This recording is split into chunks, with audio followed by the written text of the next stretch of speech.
IQOO 5G mobile. So ఈరోజు ఈ వీడియోలో అయితే hello viewers, welcome back to my YouTube channel. ఈరోజు ఈ వీడియోలో మీకు IQOO 5G మొబైల్ అయితే అన్బాక్స్ చేయబోతున్నాను.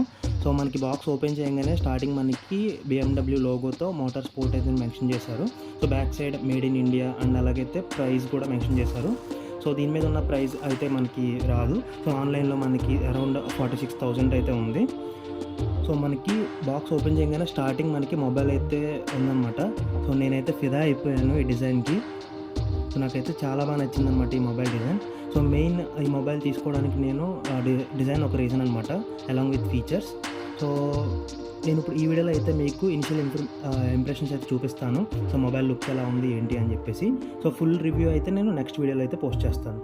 సో బ్యాక్ సైడ్ మనకి 2 కెమెరాస్ అయితే ఇచ్చారు. సో నెక్స్ట్ ఈ డిజైన్ అయితే మీరు చూడొచ్చు, చాలా అంటే చాలా బాగుంది. సో నెక్స్ట్ మొబైల్ బాటంలో అయితే సిమ్ పాయింట్ అయితే ఇచ్చారు. నెక్స్ట్ ఇక్కడ రైట్ సైడ్ చూస్తే మనకి పవర్ బటన్ అండ్ అలాగే volume up and down button ఇచ్చారు. సో ఈ పవర్ బటన్ కూడా మనకి మ్యాచ్ అయ్యేటట్టు బ్లూ కలర్లో ఇచ్చారనమాట. సో కలర్ కాంబినేషన్లో అయితే చాలా బాగా నచ్చింది నాకు. సో నెక్స్ట్ ఇంకా ఈ బాక్స్లో ఏం ప్రొవైడ్ చేశారు అని అంటే ఒక మినీ బాక్స్ అయితే ప్రొవైడ్ చేశారు. సో దాంట్లో ఏమున్నాయో చూద్దాం. So user guide and warranty card and అలాగే ఒక కారు బొమ్మ అయితే ఇచ్చారనమాట. సో ఇవన్నీ పక్కన పెట్టేద్దాం. మీకు కావాలనుకుంటే క్విక్ స్టార్ట్ గైడ్ అయితే చదవచ్చు. సో జనరల్గా మనం అయితే క్విక్ స్టార్ట్ గైడ్ అయితే ఎవరు చూడరు. సో నెక్స్ట్ ఇక్కడ ఒక మనకి ట్రాన్స్పరెంట్ మొబైల్ కేస్ అయితే ఇచ్చారు.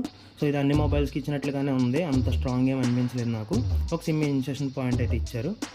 సో నెక్స్ట్ ఇక్కడ ఛార్జర్ వచ్చి type C to type C అనమాట. సో ఇక్కడ మెన్షన్ చేశారు, మీకు కనిపిస్తుందో లేదో, 120 వాట్స్ ఛార్జర్ అనమాట. సో నేను ఛార్జింగ్ టైం అండ్ అలాగే ఎంత టైం వస్తుంది మొబైల్ యూజ్ చేసిన తర్వాత నేను టోటల్ ఫుల్ వీడియోలో అయితే చెప్తాను. సో ఇవి మనకి మొబైల్ అయితే బాక్స్లో అయితే ప్రొవైడ్ చేశారు, ఛార్జర్, కేస్. సో నేనైతే ఇప్పుడు సిమ్ పాయింట్ అయితే ఓపెన్ చేసి చూపిస్తాను. సో దీంట్లో మనకి 2 మైక్రో సిమ్స్ అయితే ఇన్సర్ట్ చేసుకోవచ్చు అనమాట. SD కార్డ్ అయితే ఆప్షన్ ఇవ్వలేదు. సో ఎందుకంటే ఇది ఆల్రెడీ 256 GB కాబట్టి నాకైతే సరిపోతుంది.